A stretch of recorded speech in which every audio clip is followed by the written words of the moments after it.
فرزند زہرا یہ حالات برے ہیں۔ کاشانۂ بصیرت ویب سائٹ، واٹس ایپ اور یوٹیوب چینل پر مشتمل ایک ایسا مکمل پلیٹ فارم جس پر محروم بصارت کے لیے بالخصوص اور تمام افراد کے لیے بالعموم سینکڑوں کی تعداد میں مستند اسلامی کتب دستیاب ہیں۔ لہذا گزارش ہے کہ آپ اپنی ذمہ داری نبھاتے ہوئے کاشانۂ بصیرت کی ویب سائٹ کو وزٹ، واٹس ایپ چینل کو فالو اور یوٹیوب چینل کو سبسکرائب کرنے کے ساتھ ساتھ بیل آئیکن کو پریس کیجیے تاکہ آپ علم کے حصول کے ساتھ ساتھ مذہب اہل بیت کی اشاعت میں بھی اہم کردار ادا کرتے رہیں۔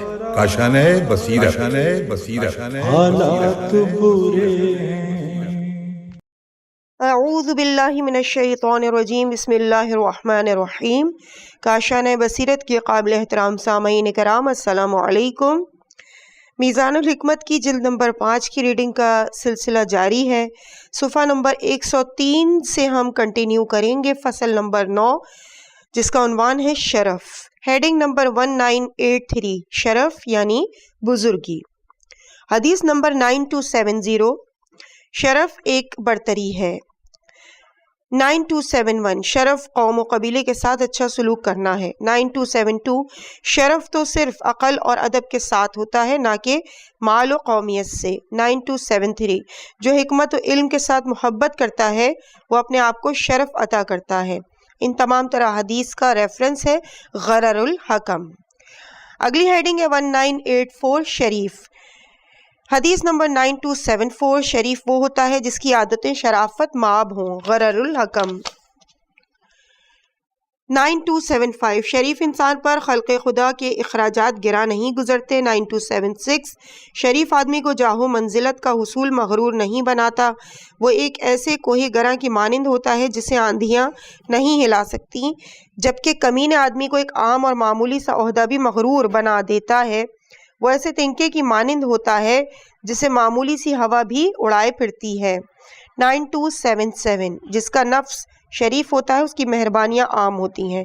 9278، جس کا نفس شریف ہوتا ہے وہ پست چیزوں سے مبرہ ہوتا ہے۔ ان تمام طرح حدیث کا ریفرنس تھا غرر الحکم۔ ہیڈنگ نمبر 1985، افضل شرافت۔ حدیث نمبر 9279، علم جیسی کوئی بزرگی و شرافت نہیں، ریفرنس نہج البلاغہ، حکمت نمبر 113۔ 9280، کوئی شرف اسلام سے بلندتر نہیں، نہج البلاغہ، حکمت نمبر 371۔ 9281، افضل ترین شرافت یہ ہے کہ دوسروں کو تکلیف دینے سے باز رہا جائے اور جود و سخا کو عام کیا جائے، ریفرنس غرر الحکم۔ 9282، عظیم ترین شرافت یہ ہے کہ اسراف و فضول خرچی سے ہاتھ اٹھا لیا جائے، غرر الحکم۔ 9283، کثرت سے تواضع کے ذریعے شرافت حد کمال تک جا پہنچتی ہے، غرر الحکم۔ 9284، شرافت کا کمال تواضع میں ہے، غرر الحکم۔ 9285، شرافت کا کمال اس میں ہے کہ تمام فضیلتوں کو اپنایا جائے، غرر الحکم۔ 9286، سخاوت و تواضع کے ساتھ ہی شرافت مکمل ہوتی ہے، غرر الحکم۔ قول مؤلف ہے کہ ملاحظہ ہو عنوان فضیلت۔ اگلی ہیڈنگ ہے 1986، مومن کا شرف۔ حدیث نمبر 9287، مومن کا شرف نماز تہجد کی ادائیگی میں اور اس کی عزت لوگوں کو اذیت دینے سے باز رہنے میں ہے، خصال صدوق، صفحہ 6، روایت 18۔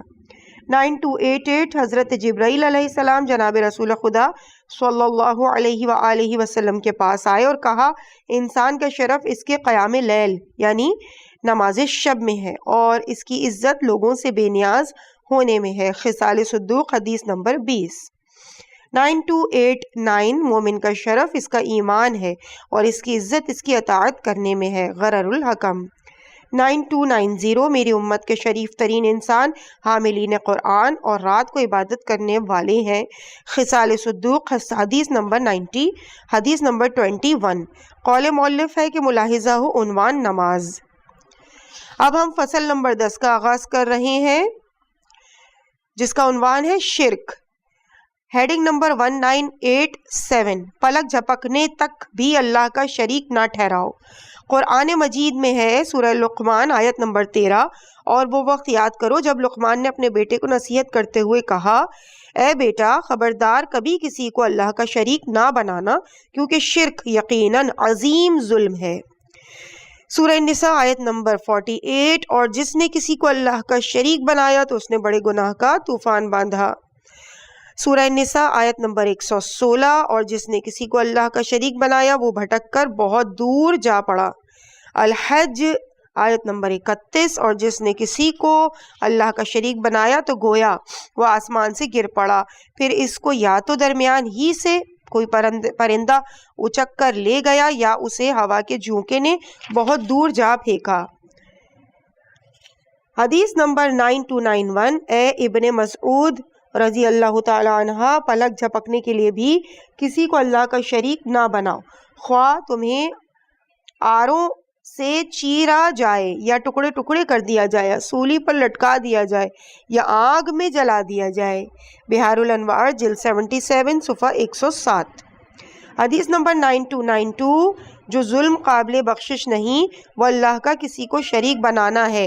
اللہ تعالیٰ فرماتا ہے ان اللہ لا یغفر، یعنی اللہ تعالیٰ اس بات کو معاف نہیں فرمائے گا کہ اس کے ساتھ شریک کیا جائے، اور جس شخص نے کسی کو خدا کا شریک بنایا تو بس وہ بھٹک کر بہت دور جا گرا۔ سورہ نساء آیت نمبر 116۔ اس کے علاوہ نہج البلاغہ خطبہ نمبر 186 کا ریفرنس۔ قول مؤلف ہے کہ ملاحظہ ہو گناہ باب وہ گناہ جو معاف نہیں ہوتے۔ اس کے بعد ہیڈنگ نمبر 1988، شرک کی تعلیم۔ اس میں ایک ہی حدیث ہے جو کہ حدیث نمبر 9293 ہے۔ بنی امیہ نے لوگوں کو ایمان کی تعلیم کے لیے تو آزاد چھوڑ دیا، لیکن شرک کی تعلیم کے لیے آزادی نہیں دی، تاکہ جب وہ انہیں شرک کے لیے آمادہ کرنا چاہیں تو وہ اسے نہ پہچان سکیں۔ کافی جلد نمبر 2 صفحہ نمبر 415۔ اس کے بعد ہیڈنگ ہے 1989، شرک کی کم از کم حد۔ حدیث 9294، برید یا برید عجلی کہتے ہیں کہ میں نے حضرت امام محمد باقر علیہ السلام سے سوال کیا کہ شرک کی وہ کون سی کم سے کم حد ہے جس سے انسان مشرک بن سکتا ہے؟ امام علیہ السلام نے فرمایا، جو شخص گٹھلی کو کہے کہ کنکری ہے اور کنکری کو کہے کہ گٹھلی ہے اور اس پر اپنا دین قائم کر لے۔ کافی جلد نمبر 2 صفحہ 397، حدیث اول۔ اس کے بعد حدیث ہے 9295، ابو العباس کہتے ہیں کہ میں نے حضرت امام جعفر صادق علیہ السلام سے پوچھا کہ شرک کی وہ کون سی آخری حد ہے جس سے انسان مشرک بن سکتا ہے؟ فرمایا، جو شخص کسی رائے کو اپنی طرف سے گڑھ لے اور اس پر اپنی حب اور بغض کی بنیادیں استوار کر لے۔ کافی جلد 2 صفحہ 397، حدیث نمبر 2۔ حدیث 9296، اگر کچھ لوگ خدائے وحدہ لا شریک کی عبادت کریں، نماز قائم کریں، زکوٰۃ ادا کریں، بیت اللہ کا حج کریں، ماہ مبارک کے رمضان کے روزے رکھیں، اور پھر جو کچھ اللہ یا اس کے رسول صلی اللہ علیہ وآلہ وسلم نے کیا ہے اس کے بارے میں یہ کہیں کہ انہوں نے جو کچھ کیا ہے ایسا نہ کرتے بلکہ اس کے خلاف کرتے، یا اپنے دلوں میں تنگی محسوس کریں تو اس سے وہ مشرک ہو جاتے ہیں۔ پھر امام علیہ السلام نے اس آیت کی تلاوت فرمائی، یعنی اے رسول تمہارے پروردگار کی قسم یہ لوگ سچے مومن نہ ہوں گے تا وقت یہ کہ اپنے باہمی جھگڑوں میں تم کو اپنا حاکم نہ بنائیں، پھر یہی نہیں بلکہ جو فیصلہ تم کرو اس سے کسی طرح دل تنگ بھی نہ ہو اور خوش خوش اس کو مان بھی لیں۔ پھر امام علیہ السلام نے فرمایا، اسی بنا پر تم پر لازم ہے کہ تم خوشی خوشی انہیں قبول کرو۔ کافی کی جلد 2 صفحہ نمبر 398 کی حدیث نمبر 6 کا ریفرنس۔ حدیث ہے 9297، شرک کی کم سے کم حد یہ ہے کہ انسان اپنی طرف سے ایک رائے گڑھ لے اور اسی پر اپنی دوستی اور دشمنی کی بنیادیں استوار کرے۔ بحار الانوار جلد 2 صفحہ 304۔ قول مؤلف ہے کہ ملاحظہ ہو ایمان باب جس ادنا سی بات سے انسان ایمان سے خارج ہو جاتا ہے، نیز کفر کا باب کفر کی ادنا حد۔ اگلی ہیڈنگ ہے ہیڈنگ نمبر 1990 یعنی 1990، مشرکین سے طلب نصرت۔ حدیث نمبر 9298، ہم کسی مشرک سے مدد نہیں چاہتے۔ کنز الاعمال حدیث 10887۔ 9299 ہم مشرکین کے خلاف بھی مشرکین سے مدد نہیں مانگتے. کنز الاعمال حدیث 10888. حدیث 9300 انہیں حکم دو کہ واپس چلے جائیں کیونکہ ہم مشرکین کے خلاف بھی مشرکین سے مدد نہیں مانگتے. کنز الاعمال حدیث 11294. اگلی حدیث ہے 9301 تو واپس چلا جا کیونکہ مجھے کسی مشرک کی مدد کی ضرورت نہیں. کنز الاعمال حدیث 11293. 9302 واقدی کہتے ہیں کہ خبیب بن یساف ایک بہادر شخص تھا لیکن اسلام کا منکر تھا. جب حضرت رسول خدا صلی اللہ علیہ وآلہ وسلم جنگ بدر کے لیے مدینہ سے باہر آئے تو وہ اور قیس بن محرس جسے ابن حارث بھی کہتے ہیں باہر آئے. یہ دونوں اپنی قوم کے دین پر تھے یعنی غیر مسلم تھے. چنانچہ وادی عقیق میں حضرت رسول خدا صلی اللہ علیہ وآلہ وسلم سے آن ملے. خبیب بن یساف جنگی ہتھیاروں سے لیس تھا لیکن حضرت صلی اللہ علیہ وآلہ وسلم نے اسے زرہ اور خود وغیرہ کے باوجود پہچان لیا اور اپنے پہلو میں اپنے ساتھ چلنے والے ساتھی سعید ابن معاذ سے فرمایا کیا یہ خبیب بن یساف نہیں ہے؟ انہوں نے کہا یقیناً خبیب ہی ہے. یہ سن کر خبیب آگے بڑھا اور آپ کی ناقہ کے کمر بند کو پکڑ لیا. حضور انور صلی اللہ علیہ وآلہ وسلم نے خبیب اور قیس بن محرس سے پوچھا تم یہاں کیسے آ گئے؟ خبیب نے کہا ہم دونوں آپس میں خالہ زاد بھائی ہیں اور ہمسائے بھی ہیں. ہم اپنی قوم کے ساتھ مدینہ سے باہر غنیمت کی غرض سے آئے ہیں. حضرت صلی اللہ علیہ وآلہ وسلم نے فرمایا جو ہمارے دین پر نہیں اسے ہمارے ساتھ نہیں چلنا چاہیے. خبیب نے کہا میری قوم اچھی طرح جانتی ہے کہ میں بڑا جنگجو اور دشمن کے چھکے چھڑا دینے والا ہوں. میں آپ کے ساتھ مل کر مال غنیمت کے لیے لڑوں گا لیکن اسلام قبول نہیں کروں گا. یہ سن کر حضرت نے اس سے فرمایا ایسا نہیں ہو سکتا، پہلے اسلام قبول کرو پھر جنگ کرو. چنانچہ جب مقام روحا پر پہنچے تو خبیب حضرت کی خدمت میں حاضر ہوئے اور عرض کیا یا رسول اللہ میں رب العالمین پر اسلام لے آیا ہوں اور اس بات کی گواہی دیتا ہوں کہ آپ اللہ کے رسول ہیں. حضور یہ سن کر بہت خوش ہوئے اور فرمایا اب جاؤ جنگ کے لیے. چنانچہ خبیب نے بدر اور بدر کے بعد دوسری جنگوں میں خوب داد شجاعت دی. رہا قیس بن حارث کا معاملہ تو اس نے حضور صلی اللہ علیہ وآلہ وسلم کی دعوت اسلام قبول نہ کی اور مدینہ واپس لوٹ آیا. جب حضرت جنگ بدر سے واپس مدینہ تشریف لے آئے تو اس نے آپ صلی اللہ علیہ وآلہ وسلم کے دست مبارک پر اسلام قبول کیا، جنگ احد میں شرکت کی اور وہیں جام شہادت نوش فرمایا. شرح ابن ابی الحدید کی جلد نمبر 14 کے صفحہ نمبر 111 کا ریفرنس اور طبقات کبریٰ جلد نمبر 3 کا پیج نمبر 534. اگلی حدیث 9303 غزوہ احد کے سلسلے میں ہے کہ جب حضرت صلی اللہ علیہ وآلہ وسلم راس الثنیہ یعنی سا سے ہے سین نون یہ ہے پر پہنچے تو آپ نے پیچھے مڑ کر دیکھا ایک بڑا مسلح لشکر بڑی دھوم دھام سے آ رہا تھا. حضور نے پوچھا یہ کیا ہے؟ کسی نے کہا ابن ابی کہ یہودی حلیفوں کا لشکر ہے جو آپ کی مدد کے لیے آ رہا ہے. یہ سن کر آپ صلی اللہ علیہ وآلہ وسلم نے ارشاد فرمایا ہم مشرکین سے مشرکین کے خلاف نصرت نہیں چاہتے. شرح ابن ابی الحدید جلد 14 صفحہ 227. حدیث 9304 مشرکین کی آگ سے روشنی بھی حاصل نہ کرو. کنز الاعمال حدیث 43759. اب اگلی ہیڈنگ ہے ہیڈنگ نمبر 1991 سرزمین شرک میں قیام. حدیث 9305 جو شخص مشرکین کے ساتھ قیام کرے اس سے ذمہ اٹھ جائے گا. کنز الاعمال حدیث 11028. حدیث 9306 جو کسی مشرک کے ساتھ اکٹھا رہتا ہے اور اس کے ساتھ سکونت اختیار کرتا ہے وہ بھی اس جیسا ہی ہے. کنز الاعمال حدیث 11029. حدیث 9307 جو مشرکین کے ساتھ اس کی سرزمین میں قیام کرتا ہے اس سے ذمہ اٹھ جاتا ہے. کنز الاعمال حدیث 11030. قول مؤلف ہے کہ ملاحظہ ہو عنوان بلد شہر نیز سفر کا باب ایسے شہروں کی طرف سفر جو دین کو برباد کرتے ہیں. اگلی ہیڈنگ ہے 1992 شرک خفی نمبر 1. قرآن مجید میں ہے سورہ یوسف کی آیت نمبر 106 میں، اور اکثر لوگوں کی یہ حالت ہے کہ وہ اللہ پر ایمان نہیں لاتے مگر شرک کیے جاتے ہیں۔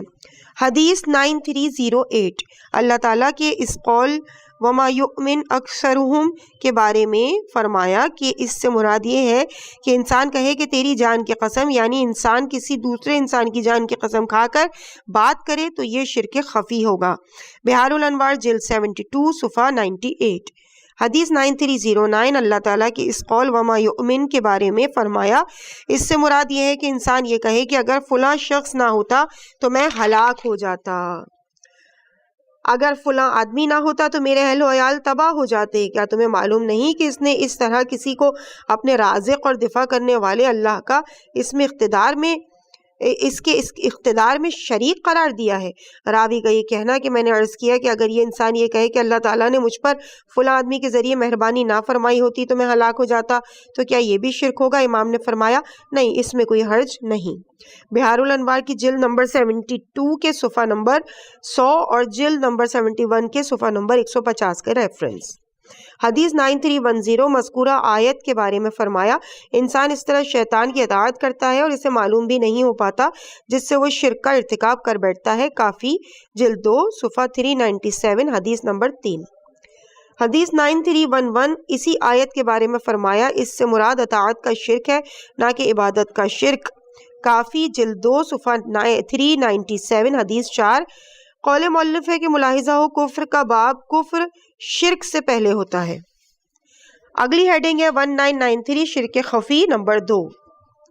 حدیث 9312 شرک انسان کے اندر چیونٹی کی رفتار سے بھی آہستہ پوشیدہ ہوتا ہے۔ نیز فرمایا اسی کا ایک حصہ یہ بھی ہے کہ انسان کسی ضرورت کی یاد آوری کے لیے اپنی انگشتری کو تبدیل کرتا ہے، اور اس قسم کے دوسرے کام بھی شرک خفی کا حصہ ہیں۔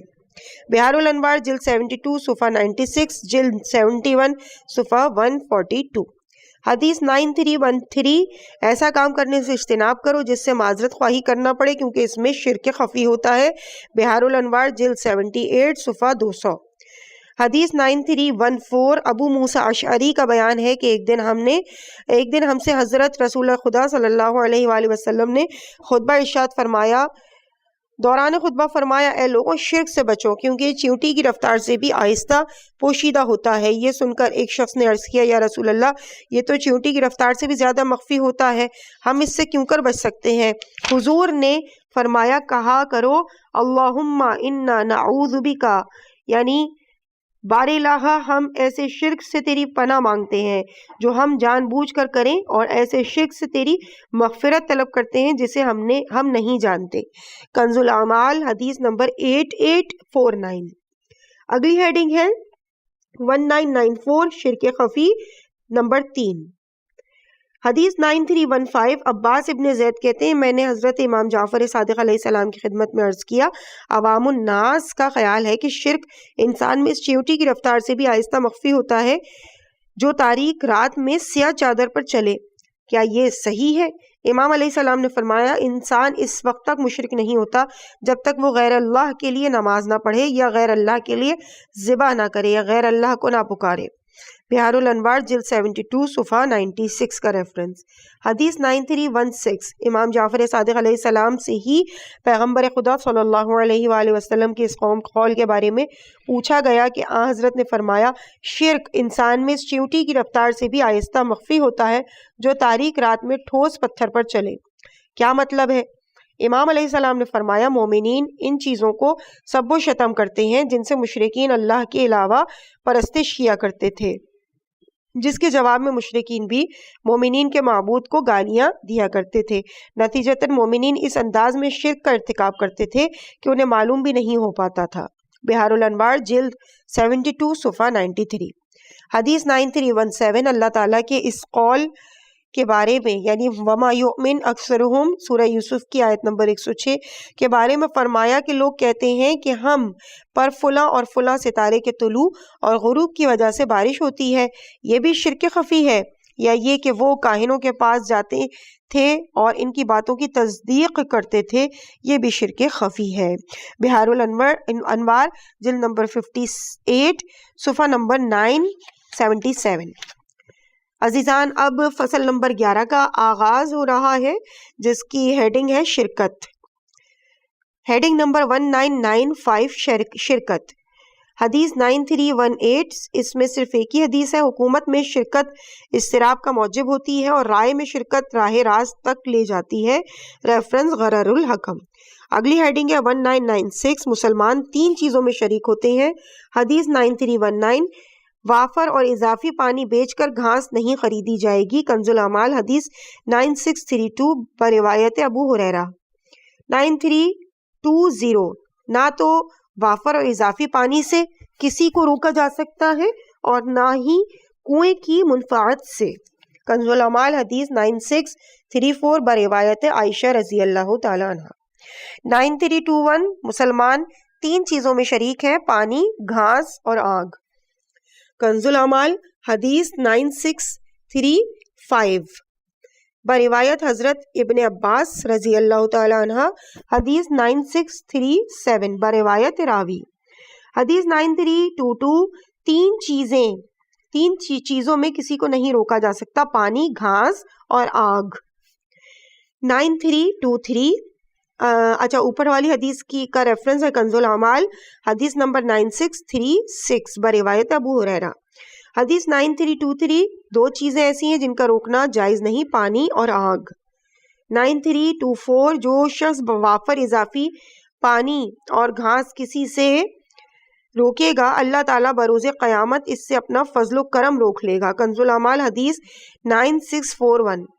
حدیث 9325 ہے محمد بن سنان حضرت ابو الحسن امام موسیٰ کاظم علیہ الصلوۃ والسلام سے روایت کرتے ہیں کہ میں نے آپ علیہ السلام سے وادی کے پانی کے بارے میں سوال کیا تو آپ نے فرمایا تمام مسلمان پانی، آگ اور گھاس میں برابر کے شریک ہیں. وسائل الشیعہ جلد 17 کے صفحہ 331 کا ریفرنس. حدیث 9326 کسی سے نمک اور آگ کو روکنا نہ دینا جائز نہیں ہے. وسائل الشیعہ کی جلد نمبر 17 کے صفحہ نمبر 332 کا ریفرنس. حدیث 9327 حضرت رسول اکرم صلی اللہ علیہ وآلہ وسلم نے 2 باتوں سے روکا ہے: نمبر 1 نطاف سے، نمبر 2 اربع سے. اربعیہ ہے کہ رود کوہیوں کے آگے بند باندھ کر اس سے زمینوں کو سیراب کیا جائے اور پھر اس کی ضرورت نہ رہے. اس بارے میں فرمایا کہ وافر پانی کو فروخت نہ کرو بلکہ اسے اپنے ہمسائے کو عاریتاً دے دو. نطاف یعنی نون توئیں الف فے یہ ہوتا ہے کہ کسی کے پاس پینے کا پانی ہو اور وہ اس کی ضرورت سے بچ رہے. اس کے بارے میں فرمایا کہ اسے فروخت نہ کرو بلکہ اپنے ہمسائے یا بھائی کو عاریتاً دے دو. وسائل الشیعہ جلد 17 صفحہ 333. حدیث 9328 حضرت رسول خدا صلی اللہ علیہ وآلہ وسلم نے اہل مدینہ کے درمیان کھجوروں کو سیراب کرنے والے پانی کے بارے میں فیصلہ کیا کہ کسی چیز کے منافع کو نہیں روکا جا سکتا. نیز دیہات والوں کے درمیان فیصلہ کیا کہ وافر پانی کو اضافی گھاس کے روکنے کے لیے نہیں روکا جائے گا. پھر فرمایا نہ تو خود نقصان اٹھاؤ اور نہ کسی کو نقصان پہنچاؤ. وسائل الشیعہ جلد 17 صفحہ 333. حدیث نمبر 9329 حضرت رسول پاک صلی اللہ علیہ وآلہ وسلم نے بادیہ نشینوں کے درمیان فیصلہ کیا کہ اضافی پانی کو روکے نہ رکھیں اور اضافی گھاس کو فروخت نہ کریں. وسائل الشیعہ جلد 17 صفحہ 333. حدیث اچھا اس کے بعد ہیڈنگ شروع ہو گئی ہے 1997 شریک کو شفاعہ کا حق حاصل ہے. شین فے عین ہے. حضرت اس میں حدیث نمبر 9330 ہے کہ حضرت رسول خدا صلی اللہ علیہ وآلہ وسلم نے زمینوں اور مکانوں میں شریک افراد کے درمیان شفاعہ کا فیصلہ کیا ہے اور فرمایا نہ خود نقصان اٹھاؤ نہ کسی کو نقصان پہنچاؤ. جب تمام حدود متعین ہو جائیں تو پھر شفاعہ نہیں ہو سکتا. وسائل الشیعہ کی جلد نمبر 17 کے صفحہ نمبر 319 کا ریفرنس. قول مؤلف ہے کہ ملاحظہ ہو وسائل الشیعہ جلد 17 صفحہ 315 کتاب شفاعہ. اگلی ہیڈنگ ہے 1998 ان لوگوں کے ساتھ شراکت کا کاروبار کرو. حدیث نمبر 9331 جن لوگوں کی طرف فراخ روزی رخ کیے گئے ہوں ان کے ساتھ شرکت کرو کیونکہ اس میں دولت حاصل کرنے کا زیادہ امکان اور خوش نصیبی کا زیادہ قرینہ ہے۔ شرح ابن ابی الحدید جلد نمبر 19 صفحہ نمبر 80 صفحہ نمبر 57 حکمت نمبر 227۔ حدیث 9332، جس شخص کی طرف فراخ روزی رخ کیے ہوئے ہو اس کے ساتھ شرکت کرو، کیونکہ اس میں دولت حاصل کرنے کا زیادہ امکان اور خوش نصیبی کا زیادہ قرینہ ہے۔ نہج البلاغہ حکمت نمبر 230۔ ہیڈنگ 1999، انسان کے دو شریک ہیں، اس میں حدیث ہے 9333۔ ہر انسان کے اس کے مال میں دو شریک ہیں، ایک وارث اور دوسرا حوادث۔ نہج البلاغہ حکمت نمبر 335۔ اس کے بعد صفحہ نمبر 125 سے فصل نمبر 12 کا آغاز ہو رہا ہے، الشرح۔ اس میں ہیڈنگ نمبر ہے 2000، یعنی اب 2000ویں ہیڈنگ شروع ہو گئی ہے اس کتاب کی۔ حرص و لالچ، حدیث 9334، حرص و لالچ پلید لوگوں کی عادت ہے۔ 9335، حرص برے اخلاق میں سے ایک ہے۔ 9337، حرص ہلاکت کا سرنامہ ہے۔ 9337، حرص و لالچ نفس انسانی کو داغدار کر دیتے ہیں، دین کو بگاڑ دیتے ہیں اور مردانگی کو عیبدار کر دیتے ہیں۔ 9338، اخلاق کو عیبدار کر دیتی ہیں۔ 9339، حرص سے بچو کیونکہ بعض اوقات ایک لقمہ کئی لقموں سے مانے ہو جاتا ہے۔ 9340، حرص سے بچو کیونکہ یہ ایک مہلک عادت ہوتی ہے۔ 9341، حرص و لالچ سے دور رہو کیونکہ ان سے پرہیزگاری خراب ہو جاتی ہے، یہ جہنم میں پہنچا دیتی ہے۔ 9342، ہلاکت کے لیے حرص ہی کافی ہے۔ 9343، اس بات سے اجتناب کرتے رہو کہ تم اپنے آپ کو کسی ایسی چیز کے بارے میں حریص بنا دو جسے اللہ تعالیٰ نے تم پر حرام کر دیا ہے، کیونکہ جو شخص اس دنیا میں خدا کی حرام کردہ چیزوں کی بے حرمتی کرے گا اللہ تعالیٰ اس کے اور بہشت کی نعمتوں اور لذتوں کے درمیان حائل ہو جائے گا۔ بہار الانوار جلد 78 صفحہ 212۔ اگلی ہیڈنگ ہے ہیڈنگ نمبر 2001، حرص و لالچ ہر برائی کی بنیاد ہے۔ حدیث 9344، حرص و لالچ ہر برائی کی بنیاد ہے جبکہ عفت و پاک دامنی ہر اچھائی کی بنیاد ہے۔ غرر الحکم۔ اور یہ بھی بتا دوں کہ اس سے پچھلا جو باب گزرا ہے حرص و لالچ، اس میں بھی شروع کی تمام تر احادیث کا جو ریفرنس ہے وہ غرر الحکم ہے، بس آخری حدیث کا ریفرنس جو ہے وہ بہار الانوار تھا۔ حدیث نمبر 9345، حرص سے دامن بچائے رہو کیونکہ یہ ہر پستی کی جڑ اور ہر ضلالت کی بنیاد ہے۔ غرر الحکم۔ 9346، ہر چیز کا ایک تخم ہوتا ہے اور برائی کا تخم حرص و لالچ ہے۔ غرر الحکم۔ 9347، حرص تمام برے عیبوں پر حاوی ہے۔ حاشیے میں لکھا ہے نہج البلاغہ میں ہے کہ بد کرداری تمام برے عیوب پر حاوی ہے۔ حضرت علی علیہ السلام کا نہج البلاغہ کا حکمت نمبر 371۔ 9348، حرص و لالچ کی پستی سے بچو کیونکہ ہر برائی کی بنیاد اور ذلت کی کھیتی ہے، نفس کو ذلیل اور جسم کو تھکا ماندہ کر دیتی ہے۔ غرر الحکم۔ 9350، حرص برائی کو دعوت دیتا ہے۔ غرر الحکم۔ 9351، انسان کی کثرت حرص اور شدت لالچ کی بنا پر اس کی برائی پر استدلال کیا جاتا ہے۔ غرر الحکم۔ قول مؤلف ہے کہ ملاحظہ ہو برائی، باب نمبر 9، برائی کی چابیاں۔ اس کے بعد ہیڈنگ ہے 2002، حرص کا ثمرہ۔ 9352، حرص و لالچ کا ثمرہ عیوب پر اچانک ٹوٹ پڑنا ہے۔ غرر الحکم۔ 9353، حریص کبھی راضی نہیں ہوتا۔ غرر الحکم۔ 9354، حریص کسی سے راضی ہو کر نہیں ملتا۔ غرر الحکم۔ 9355، حریص یا حرص غیظ و غضب کو بھڑکاتی ہے۔ غرر الحکم۔ 9356، لالچ حرص کی سواری اور خواہشات نفسانی فتنہ و فساد کی سواری ہے۔ غرر الحکم۔ 9357، جس کا نفس حریص ہوتا ہے وہ خوشحالی کے باوجود ذلیل ہوتا ہے۔ غرر الحکم۔ 9358، حرص اور طمع و لالچ بدبختی و ذلت کا موجب ہوتے ہیں۔ غرر الحکم۔ اگلی ہیڈنگ ہے 2003، حرص و لالچ کی بنیاد۔ ہیڈنگ 9359 حرص و لالچ کی بنیاد طمع ہے، اس کا ثمرہ ملامت ہے. غرر الحکم. ایک اور حدیث میں ہے کہ حرص و لالچ طمع کا پہلا قدم ہے. حضرت علی علیہ السلام. غرر الحکم خوب غور کیجئے، یہ حاشیے میں لکھا ہوا ہے. حدیث 9360 طمع کو اپنا شعار بنانے سے اجتناب کرو، کیونکہ طمع دل کو شدید حریص بنا دیتا ہے اور دل پر حب دنیا کی مہر لگا دیتا ہے. یہ ہر گناہ کی چابی ہے، ہر خطا کاری کی بنیاد اور ہر نیکی کی حبط تباہ ہونے کا سبب ہوتا ہے. بہار الانوار جلد نمبر 72 صفحہ نمبر 199. قول مؤلف ہے کہ ملاحظہ و طمع نیز حرص باب حرص کا مادہ. اس کے بعد ہیڈنگ نمبر ہے 2004 حرص کا علاج.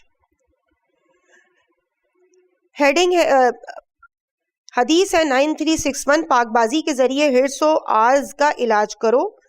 9362 پرہیزگاری کے ذریعے حرص و لالچ کا علاج کرو. 9363 پاک دامنی خواہشات نفسانی کو کمزور کر دیتی ہے. 9364 پاک بازی نفس کو ہلاکتوں سے بچاتی ہے اور اسے دنیا سے بروایت پستیوں سے دور رکھتی ہے. اور ان چاروں حدیث کا ریفرنس ہے غرر الحکم. قول مؤلف ہے کہ ملاحظہ ہو حرص کا باب جو چیزیں حرص سے دور رکھتی ہیں. عزیزان گرامی، اس مقام پہ ہم ریڈنگ کے اس پارٹ کو یہیں پہ مکمل کرتے ہیں اور اسی کے ساتھ صفحہ نمبر 129 بھی مکمل ہوا اور آگے ہم ریڈنگ کو کنٹینیو کریں گے پیج نمبر 130 سے اور ہیڈنگ ہوگی شیطان. مجھے اپنی دعاؤں میں یاد رکھیے گا. السلام علیکم ورحمۃ اللہ وبرکاتہ.